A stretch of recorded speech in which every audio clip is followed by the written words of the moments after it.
Greetings and salutations, horror movie fans. My name is Gilbert Yabar, and welcome back to the Attic Review. On today's episode of Tar, I want to talk about our friends from the sky coming down to see us in Signs.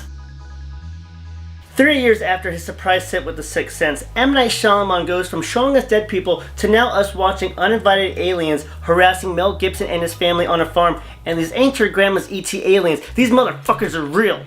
In traditional Attic Review fashion, I'm going to break the movie down into the 3 acts as I saw them play out, what I loved about each part, if I had any complaints, and how I felt about the movie overall. So without further ado, let's talk about Gibson and his family as they discover the horrifying meaning of all of these signs. Mel Gibson plays Graham Hess, a former pastor who has lost his faith as a result of his wife's tragic death, but he soldiers on for his beautiful children, his son Morgan and his daughter Beau.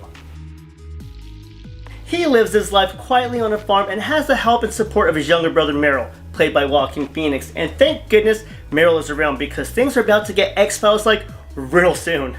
Crop circles pop up around his land, he has to put one of his dogs down, and I'm putting that nicely, after a mysterious rage overcomes the pet, and some late night intruders don't appear to be your typical human troublemakers.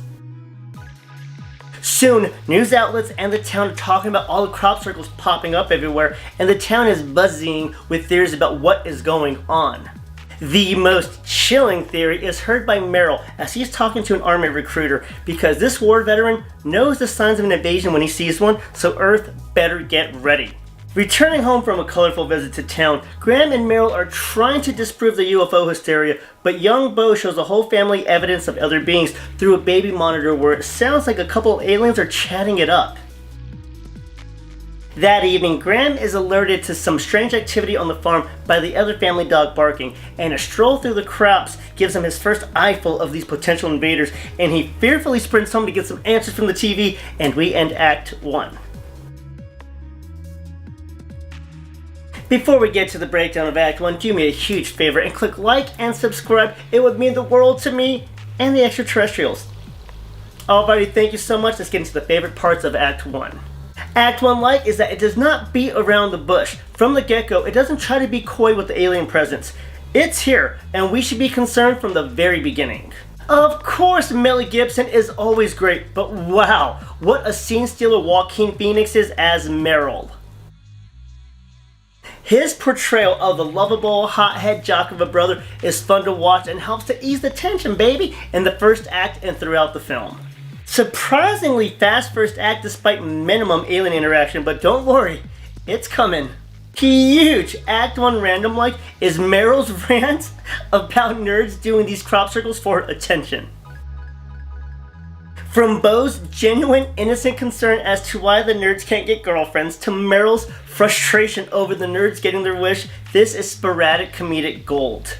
That leads me to my other random love, which is Merrill's lightning fast conversion to a believer after calling out the nerds for believing in the extraterrestrials. Well, how the turntables. Nothing to complain about for this opening act, so let's get on to the second act. Act 2 has Graham flustered with what he just saw, and has finally allowed the news to be on in the house again, and it's not looking good for the people of Earth, as the lights in the sky are setting up camp all over the globe. Then we get a somber interaction between Graham and Merrill in regards to fear and faith, which is followed by an intense flashback in which we get a small glimpse of what happened to Graham's wife. Graham wakes up the next morning with his house in peril as he finds Merrill gathering intel on the telly in the closet, and then he finds his kids wearing tinfoil hats reading a book about their potential enemy. Then a mysterious phone call leads Graham to the home of the man that accidentally killed his wife, named Ray, and Ray has called for 2 confessions. The first confession is more or less his unabashed guilt and sorrow for falling asleep at the wheel and accidentally killing Graham's wife. And his second confession is that he got into a little bit of a tussle with something not from this planet, and he has it hidden away in his pantry. Ray gets the hell out of Dodge as we head back to the Hess household, where Merrill is heavily immersed in the news still, and we come to the scariest, most iconic part of this movie as he sees shocking proof of an alien running amok in the streets of Mexico. Holy shit, this is scary. Back at Ray Ray's, with a brave heart, Graham enters the house and is horrified to learn that Ray was telling the truth. And I feel like he makes things worse by chopping off the alien's fingers that was sticking out from underneath the door. Not a good idea. After that horrendous example of hospitality, Graham escapes back to the farm, before the alien can call the cops and press charges. At home, he loses a vote to his tinfoil hat wearing family, resulting in them not fleeing to water, where Ray said the aliens probably don't like, and instead they opt to stay home and prep for the worst. And yes, the worst is coming.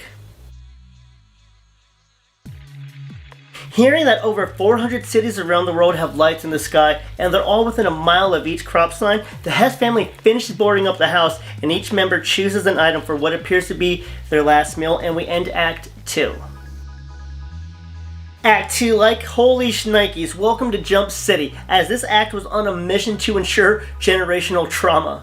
These scenes are terrifying, and rewatching the movie made me remember what a chicken shit I was when I first watched this in the theater. I'm not gonna lie, I jumped a lot. Another like is the dialogue. Shyamalan has a unique voice in his writing, and the dry humor layered in his script has always been a treat in his films. Speaking of Shyamalan and treats in films, I love seeing his cameos in his films. Very Hitchcock-like, and I love it. Act 2, like, call me cheesy, but the conversation between Graham and Meryl concerning faith and coincidence always hits me in a weird Donnie Darko way. This is an excellent scene that showcases the vulnerability of our characters and makes us more invested in their survival. Like the first act, nothing to badmouth about the second act, so let's get to the final round of signs. During their death royal style last meal, Graham has a mini meltdown but quickly regains himself as they get a sign from the baby monitor that the aliens are close and want to cause some havoc. The family is forced into hiding in the basement, and in a scary ass moment where Morgan almost gets got by an alien, that leads him to a near fatal asthma attack. And as the family rests up for a little bit, that leads to Graham having another incomplete flashback about his wife.